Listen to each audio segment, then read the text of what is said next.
ఘోర ప్రగతి ఛానల్ ప్రేక్షకులకు స్వాగతం.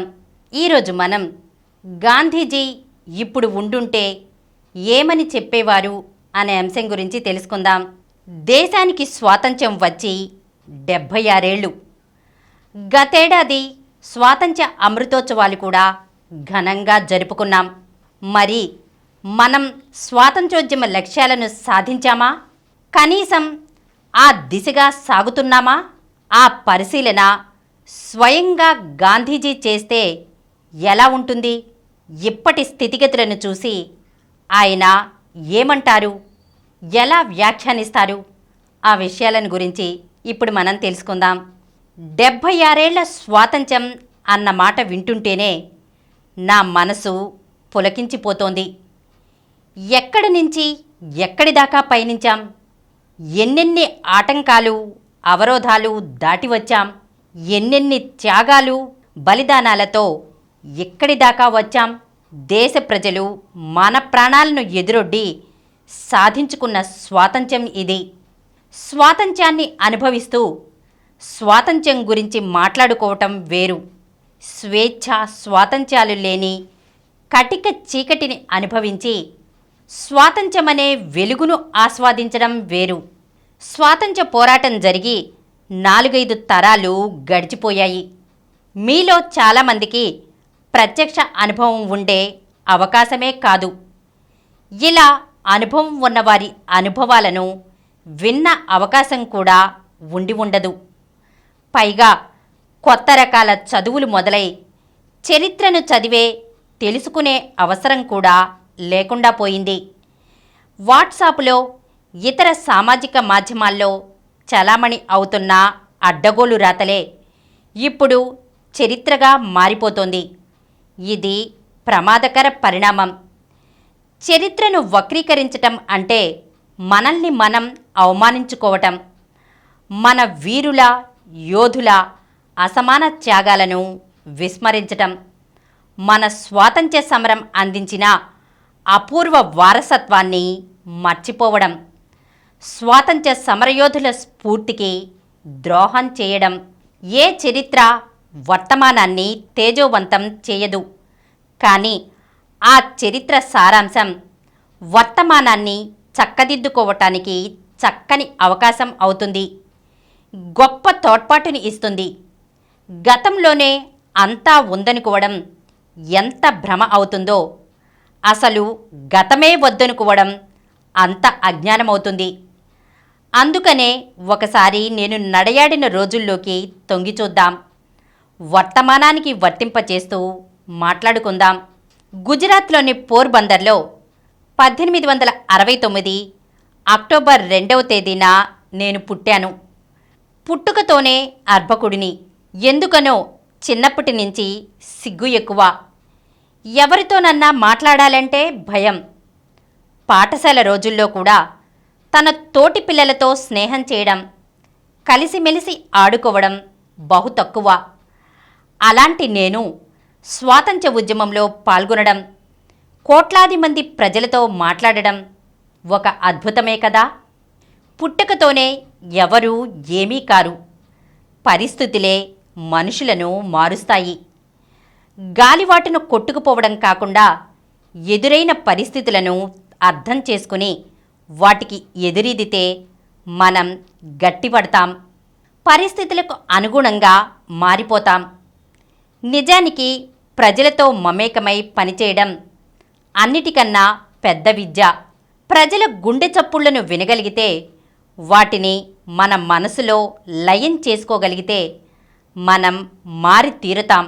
ప్రజల ఆశల, ఆకాంక్షల గొంతుగా మారతాం. నా జీవితమే అందుకు నిదర్శనం. విస్తర్లో అన్నీ వడ్డించాక ఏది రుచిగా ఉందో, ఏది అరుచిగా ఉందో క్షణాల్లో తీర్పు ఇచ్చేయొచ్చు. తామైతే ఎంత అద్భుతంగా చేయగలరో ఉపన్యాసాలు కూడా దంచేయొచ్చు. ఇక్కడ మనకు ముఖ్యమైనవి ఆ తీర్పులు, ఉపన్యాసాలు కాదు. ఆ వంటకు, వడ్డనకు ముందు జరిగిన కృషి ప్రధానం. ఎన్నెన్ని వ్యయప్రయాసల కోర్చి ఆ దినుసులు సమకూర్చారో, ఎంత శ్రమపడి వండి వార్చారో ముందుగా గుర్తించాలి. అప్పుడే ఆ వంట ఔన్నత్యం అర్థమవుతుంది. వండిన వారి, వడ్డించిన వారి అంతరంగం, అభిమాన గుణం అవగతమవుతాయి. ఇప్పుడు కొంతమంది దేశం గురించి, చరిత్ర గురించి చెబుతున్న కబుర్లు విస్తరి ముందు కూర్చొని ఇస్తున్న ఉపన్యాసాల మాదిరిగానే ఉంటున్నాయి. అలాంటి వాళ్లే పాలకులై ఉద్వేగపూరిత ఉపన్యాసాలు ఇస్తుంటే చరిత్రను అధ్యయనం చేయని తరం చెవులప్పగించి వింటోంది. అదే నిజమనుకుని పూనకంతో ఊగిపోతోంది. ఇది దేశానికి, దేశ భవిష్యత్తుకు ప్రమాదకరం. 200 ఏళ్లకు పైగా మన దేశాన్ని బ్రిటిష్ వాళ్ళు పరిపాలించారు. ఇక్కడ ఉన్న వనరులు అన్నింటినీ తమ దేశానికి తరలించుకుపోయారు. మన దేశ ప్రజల మీద అనేక విధాలుగా అణిచివేత సాగించారు. దేశంలో అక్కడక్కడ విడివిడిగా నిరసనలు, ప్రతిఘటనలు ఉన్నప్పటికీ అవన్నీ ఒక ఉద్యమంగా మారటానికి చాలా ఏళ్లు పట్టింది. ఆ పోరాటం మాది అని ప్రజలు అనుకోవటానికి ఇంకా ఎక్కువ సమయం పట్టింది. ప్రజలు మమేకం కాకుండా ఉండడానికి వారి కారణాలు వారికి ఉన్నాయి. పేదల మీద పెత్తందారులు సాగిస్తున్న దౌర్జన్యాలు ఉన్నాయి. రెక్కాడితే కాని డొక్కాడని కటిక పేదరిక బతుకులు ఉన్నాయి. అక్షరం ముక్క అందని అసమాన స్థితి దేశమంతటా ఉంది. సాటి మనుషులను మనుషులుగా చూడని అగ్రవర్ణ అహంకారం ఉంది. శ్రామిక కులాల్లో తప్ప మిగతా ఎక్కడా మహిళలు బయటకు రాలేని స్థితి ఉంది. ఇంకా రకరకాల ఆచారాలు, నమ్మకాలు అడ్డంకిగా ఉన్నాయి. అలాంటి ప్రజలు ఏనాడైనా స్వాతంత్ర్యం అనే భావనను అనుభవించి ఉంటే కదా లేని స్వాతంత్ర్యాన్ని బలంగా కోరుకునేది. పనిచేసే చోట, నివసిస్తున్న చోట తమకు తెలిసిన మనుషుల ద్వారా దోపిడీకి, అణిచివేతకు గురవుతున్నప్పుడు ఆ బాధితులు ఎవరి నుంచి స్వాతంత్ర్యాన్ని కోరుకుంటారు? నేను దేశంలో విస్తారంగా పర్యటించాను. అప్పుడే ఈ విషయాలన్నీ నా అనుభవంలోకి వచ్చాయి. వేధిస్తున్న తక్షణ సమస్యలను పరిష్కరించాలని అనుకున్నాను. మనుషులను వేరు చేస్తున్న తప్పుడు భావనలను రూపుమాపాలని భావించాను. మతం పేరుతో మనుషులను విడదీసే విపరీత స్వభావాలను అరికట్టాలని అనుకున్నాను. క్షేత్రస్థాయిలో అలాంటి ఉద్యమాలను నిర్మించటానికి కృషి చేశాను. మత సామరస్యం, అస్పృశ్యత నిర్మూలన, మహిళలు, యువతరం, పారిశుధ్యం వంటి 13 అంశాల ఆధారంగా నిర్మాణ కార్యక్రమం రూపొందించాను. ఇలా స్థానిక అంశాల మీద, తక్షణ సమస్యల మీద వివిధ తరగతుల ప్రజలను సమీకరించాను. వారిలో సమైక్యత, సామరస్యం ఎంత అవసరమో ఆచరణాత్మకంగా పాదుగొల్పాను. స్వాతంత్ర్య సమరంలో దేశ ప్రజలంతా పాల్గొనటానికి, మేమిచ్చే పిలుపులకు ఉమ్మడిగా స్పందించడానికి ఈ క్షేత్రస్థాయి నిర్మాణం ఎంతగానో దోహదపడింది. కులాలకు, మతాలకు, ప్రాంతాలకు అతీతమైన ఉమ్మడితనం మన బలం. అది స్వాతంత్ర్యోద్యమం ప్రసాదించిన ఘనమైన వారసత్వం. అలాంటి బలమైన వారసత్వానికి చిల్లులు పెడుతున్న వాచాలత్వం నేడు కనిపిస్తోంది. మతాల మధ్య చిచ్చు పెట్టే కుతంత్రాలు చట్టాలుగా మారిపోతున్నాయి. ఇది కాదు మనం కోరుకున్నది. భిన్నత్వంలో ఏకత్వాన్ని దర్శించిన దార్శనికతే మన దేశానికి బలం, బలగం. దానిని గుర్తించకపోతే ఏకత పేరిట ఏదొక ఆధిపత్య భావజాలాన్ని బలవంతంగా రుద్దితే అది మన ఐక్యతకు భంగకరం. ఇలాంటి ప్రయత్నం స్వాతంత్ర్య ఉద్యమ కాలంలో సాధించిన ఐక్యతకు పూర్తి వ్యతిరేకం. ఆనాడు కూడా స్వాతంత్ర్య ఉద్యమంలో పాల్గొనని శక్తులు ఇలాంటి విభజన, విద్వేష తంత్రాలనే ప్రయోగించే ప్రయత్నం చేశాయి. అయితే ప్రజల సమైక్యత ముందు ఆ పాచిక పారలేదు. స్వాతంత్ర్యం పొంది ఎంతో సాధించారని అనుకుంటున్న ఇప్పుడు ఇలాంటి సంకుచితాలకు, స్వార్థ చింతనలకు పట్టం కట్టడమే నాకు భరించరాని బాధగా ఉంది. నేను అచ్చమైన మతాభిమానిని. నా జీవితంలో అడుగడుగునా నేను నమ్మిన దానిని పాటించాను. నిరంతరం రామనామం పఠించాను. భగవద్గీతను 100 సార్లు చదివాను. కానీ ఎప్పుడూ నా మతమే గొప్పదని అనుకోలేదు. పరమతాలను ద్వేషించలేదు. పైగా ఎంతో ప్రేమించాను. ఖురాన్, బైబిల్, ఆదిగ్రంథ్ తదితర గ్రంథాలన్నీ ఇష్టంగా చదివాను. ఒక చెంపపై కొడితే రెండో చెంప చూపించు అన్న వాక్యం బైబిల్ నుంచే గ్రహించాను. మతం మన వ్యక్తిగత అభిమతం మాత్రమే. ప్రతి మనిషికి ఒక క్రమబద్ధమైన నడవడికను ఇవ్వటానికి మతం ఒక ఆలంబన మాత్రమే. మతాన్ని నమ్మిన వారిని మాత్రమే కాదు, నమ్మిన వారిని సైతం నేను అంతగానే ప్రేమించాను, ఆదరించాను. దేన్నైనా నమ్మొచ్చు, నమ్మకపోవచ్చు. ఆ నమ్మినా లేదా నమ్మని అభిమతాన్ని ఖచ్చితంగా పాటించాలి. నా విషయంలో నేను అలాగే ప్రవర్తించాను, పాటించాను. నా దృష్టిలో ఏ మతము ఎక్కువ కాదు, మరేది తక్కువ కాదు. పాటించేవాళ్ళు చిత్తశుద్ధితో పాటించాలి. ఎక్కువ తక్కువలనే వాదనలు ముందుకు తెచ్చి ఎదుటివారితో కొట్లాడడం అర్ధరహితం. అది ఏ మతధర్మానికి అనువైనది కాదు. నా దృష్టిలో తోటి మనిషి పట్ల ప్రేమను, దయను, మానవతను ప్రదర్శించని మతం మతమే కాదు. పాటించని మనుషులు మనుషులే కారు. కాలం మారే కొద్దీ మనుషులు మరింత మానవీయంగా మారాలి. సాటి మనుషుల పట్ల ప్రేమమయంగా ఉండాలి. ఆ క్రమంలో అడ్డొచ్చే ఆచారాలను వదిలించుకోవాలి. నా జీవితంలో ఇలాంటివి అనేకం చవిచూశాను.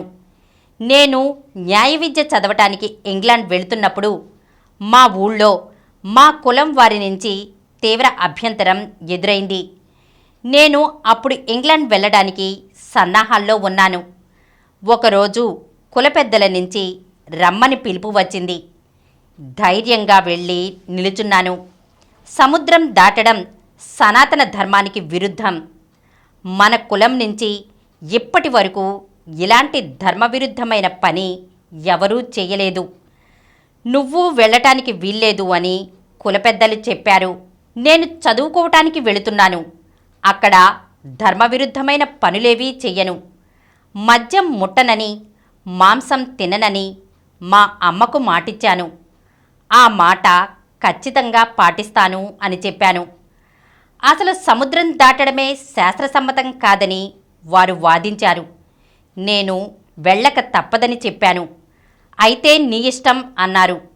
నేను అక్కడి నుంచి వచ్చి ఆ మర్నాడే బొంబాయి వెళ్ళాను.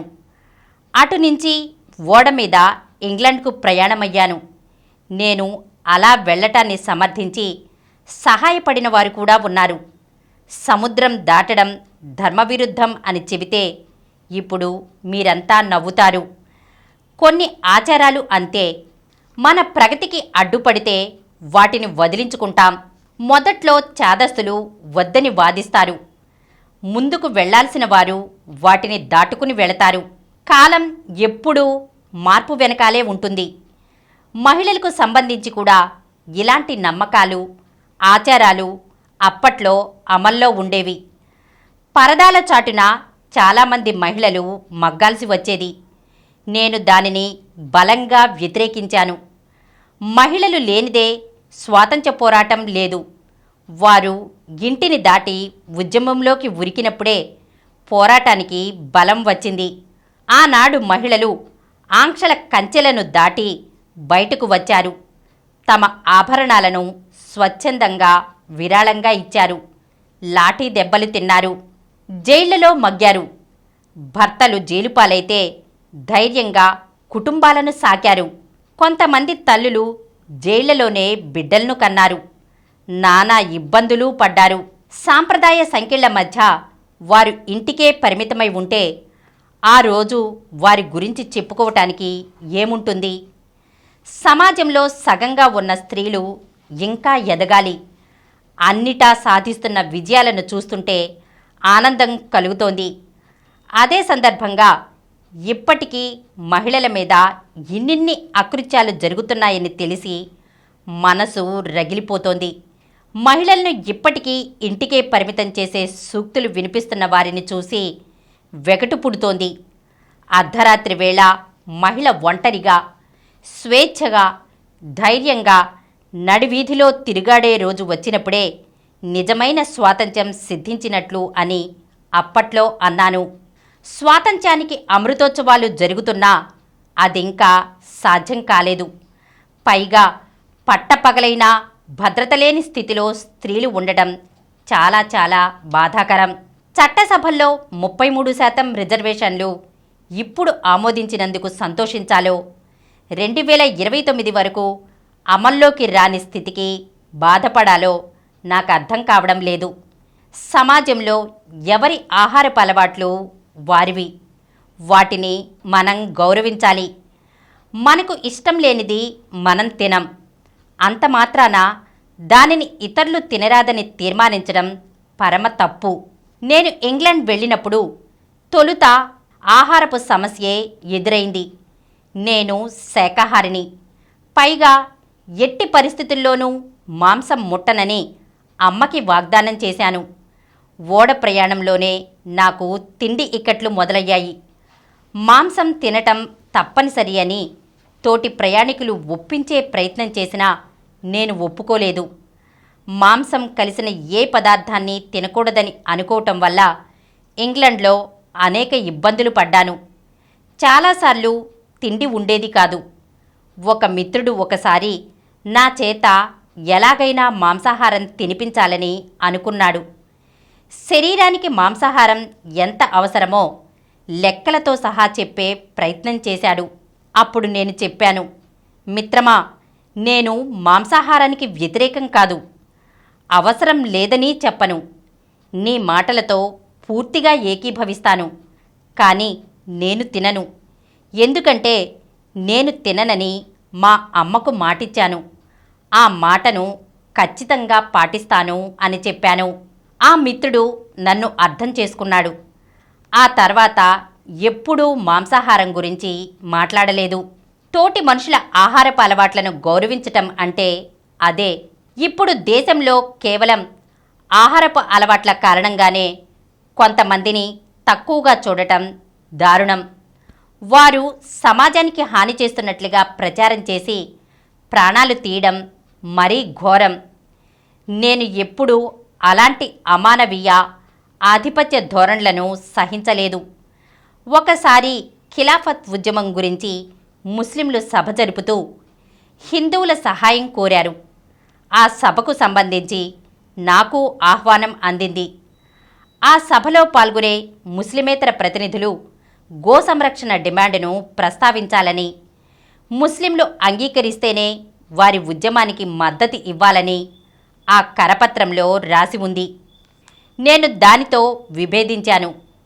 ఆ రెండు అంశాలు వేర్వేరు. ఒకదానికి ఒకటి ముడిపెట్టడం తప్పు. ఆ సభకు హాజరైన శ్రద్ధానందకు అదే చెప్పాను. ఆయన నాతో ఏకీభవించి ఆ సభలో ఖిలాఫత్ గురించి మాట్లాడారు తప్ప గో సంరక్షణ గురించి ప్రస్తావించలేదు. రాజకీయ సమస్యతో ఆహారపు అలవాట్లను ముడివేసి మాట్లాడడం తప్పు.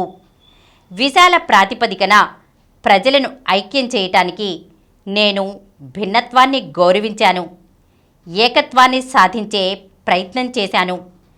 భిన్నత్వంలో ఏకత్వమే భారతీయ ఆత్మ. అదే స్వాతంత్ర్యోద్యమ సారాంశం. ఇప్పటి తరం దీనిని అర్థం చేసుకుని మసలాలనేదే నా ఆకాంక్ష. కులమతాల విభేదాలు, ఆధిపత్య ధోరణులు ఇంకా మన సమాజాన్ని వదిలిపోలేదు. ఇది నన్ను తీవ్రంగా వేధించే మరొక అంశం. మొత్తం సమాజంలో భాగంగా ఉంటూ నిరంతర శ్రామికులుగా ఉన్న ప్రజలను సమాజానికి దూరంగా పెట్టి హీనంగా చూడడం ఆనాడు నన్ను ఎంతో బాధించింది. అందుకనే అస్పృశ్యత నిర్మూలన నా కార్యక్రమాల్లో కీలకంగా మారింది.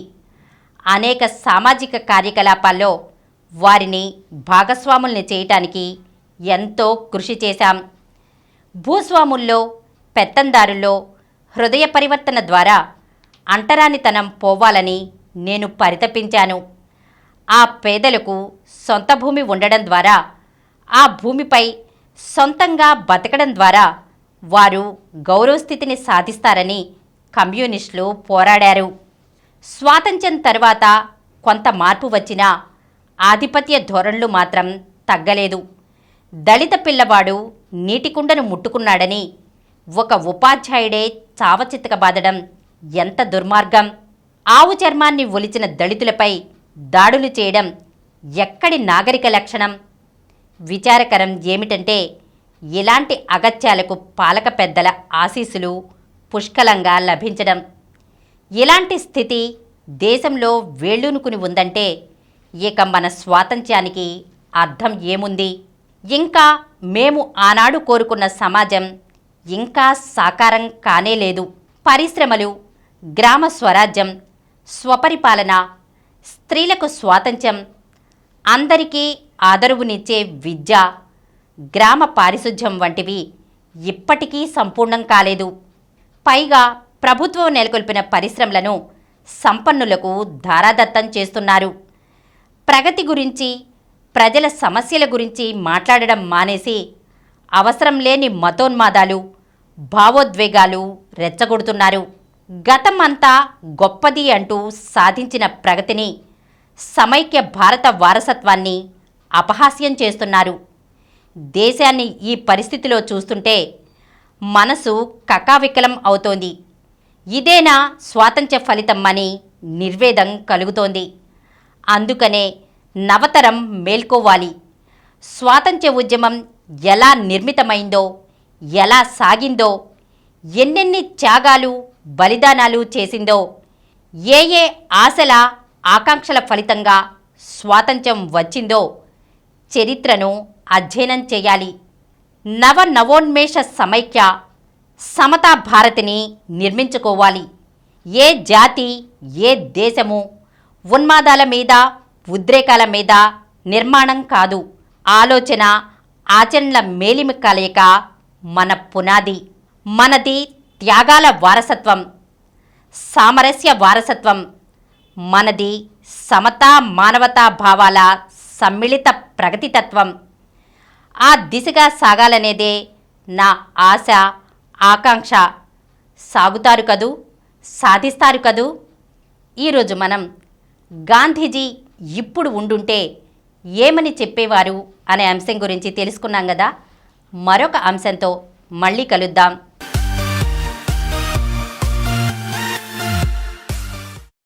ఈ కార్యక్రమం మీకు ఎంతో నచ్చింది కదా. ఇటువంటి మరిన్ని వీడియోల కోసం అనతి కాలంలోనే 20 కోట్ల వ్యూస్కు చేరువలో ఉన్న డాక్టర్ సమరం మల్టీ ఛానల్ నెట్వర్క్ సమర్పించు గోరా ప్రగతి ఛానల్కు సబ్స్క్రైబ్ చేయండి, లైక్ చేయండి, మీ ఫ్రెండ్స్కి షేర్ చేయండి. అలాగే ప్రక్కనున్న గంట సింబల్ని ప్రెస్ చేయడం మర్చిపోకండి.